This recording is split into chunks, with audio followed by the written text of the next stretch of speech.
particulièrement rentable. On va partir de l'exemple de UVI, une start-up israélienne qui avait tout simplement une idée de scanner en 3D votre véhicule pour savoir quels étaient ses problèmes. C'est un reportage de Fleur Citruc. Terminer les interminables discussions chez le loueur de voitures ou le concessionnaire pour savoir si le véhicule était déjà rayé quand vous l'avez pris. Cet appareil scanne en 3D la carrosserie, le châssis et les pneus et signale le moindre défaut.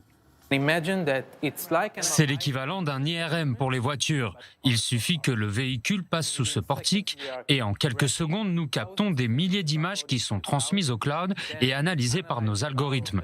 Presque instantanément, nous pouvons vous donner une analyse complète de votre voiture.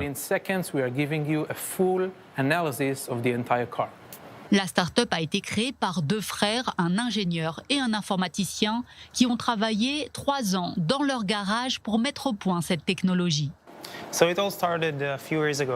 Tout a commencé il y a quelques années quand nous nous sommes rendus dans une base sécurisée ici, en Israël.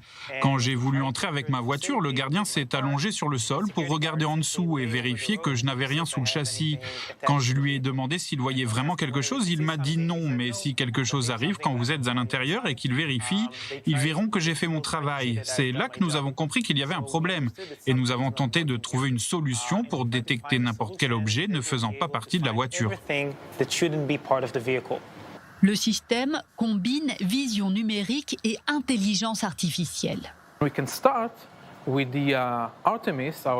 Voici d'abord Artemis, le modèle pour les roues, qui scanne les pneus quand le véhicule passe et peut nous dire si la pression des pneus est normale ou anormale, s'il y a un problème de jante, quelle est la date de manufacture du pneu et son niveau d'usure. Ça, c'est le système de vérification du châssis que nous avons appelé Helios. Il comprend de nombreuses caméras haute résolution qui captent un nombre impressionnant d'images par seconde. L'opérateur obtient en quelques secondes l'analyse complète du châssis avec toutes les anomalies qui peuvent s'y trouver. L'appareil est déjà utilisé pour la sécurité d'aéroports, de prisons, de bases militaires, de centrales électriques, d'ambassades et d'autres lieux sensibles à travers le monde, ainsi que dans l'un des 2 plus grands ports d'Israël, Ashdod. Il commence également à être intégré aux chaînes de montage des voitures, à toutes les étapes de la production. Nous avons de très nombreuses caméras installées sur ce portique avec un éclairage puissant qui peuvent détecter la moindre éraflure, bosse ou défaut sur une ligne de production. Nous avons levé 31 millions de dollars lors de notre dernier round. Toyota et Volvo font partie des investisseurs. Je pense qu'ils ont commencé à comprendre que notre technologie était incontournable dans leur ligne d'assemblage afin d'améliorer la rentabilité. Et je pense que les autres constructeurs vont également s'y mettre. Les 2 frères espèrent bien suivre les traces de Mobileye, l'entreprise israélienne leader dans les systèmes anti-collision, racheter 17 milliards de dollars par Intel et devenir des acteurs incontournables de l'industrie automobile. Alors, vous vous êtes peut-être déjà demandé comment d'une bonne idée qui peut germer dans la tête de quelqu'un, eh bien, on fait une start-up rentable qui peut en quelques mois valoir déjà très cher. Eh bien, on va en parler avec Cynthia Fitoussi. Bonsoir. Parce que c'est un peu ça votre rôle. Vous êtes cofondatrice et associée au sein du fonds d'investissement Seed IL Ventures qui repère justement ce qui, d'une bonne idée, va devenir une start-up. Vous avez un secret pour ça? Un secret, non, mais des méthodes, un processus d'investissement, des critères d'investissement.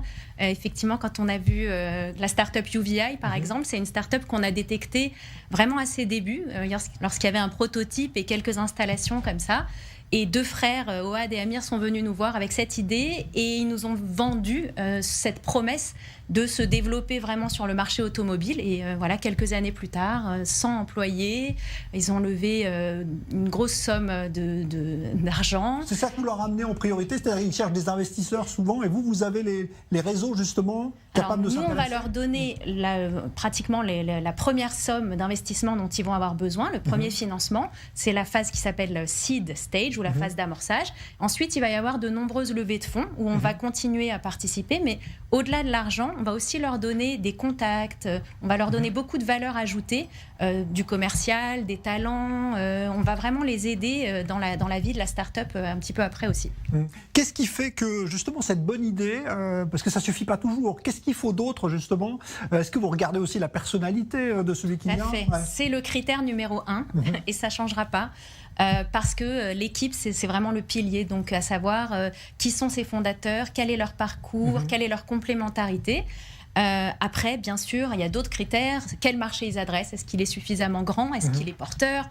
Quelle est cette technologie? Est-ce qu'il y a une barrière à l'entrée? Est-ce que c'est facile de reproduire cette idée ou pas?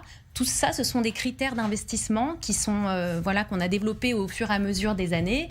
On a un comité d'investissement aussi qui nous aide et en fait, on choisit réellement une start-up sur 100 dossiers à peu près qu'on reçoit. Donc c'est vraiment comme choisir vraiment chercher une aiguille dans une meule de foin. Voilà. C'est un Alors, travail vous très ne vous trompez pas, méticuleux. parce que vous avez quand même pas mal de succès à votre actif. Alors, d'où viennent les investisseurs aujourd'hui? Parce qu'on dit Israël est devenu, évidemment, c'est très attractif. Ça vient vraiment de partout dans le monde? Alors oui, principalement en Israël, les investisseurs, ils sont américains. Ça, c'est la première source. Dans ce qui nous concerne, on a des investisseurs qui sont effectivement américains, français, israéliens, suisses. Ce sont des dirigeants d'entreprise, je parle pour notre fonds Seed Ventures, ce sont des dirigeants d'entreprise, pour la plupart, qui ont réussi et qui ont envie de donner en retour, qui cherchent à se constituer un portefeuille d'investissement dans des startups. C'est un investissement risqué où on va dédier en général entre 3 à 5%, pas plus, de son patrimoine.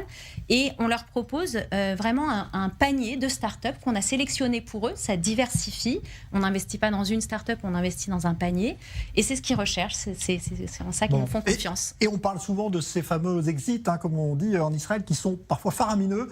Est-ce que c'est le lot quand même de beaucoup de startups de réussir comme ça à faire des gaps assez spectaculaires? Disons qu'il y en a beaucoup et il y en a de plus en plus. L'année 2020, elle a été absolument incroyable. Malgré le coronavirus. Malgré le coronavirus et même l'année 2021 s'annonce incroyable, à la fois avec des acquisitions. 15 milliards, c'est le montant des acquisitions et des introductions en bourse.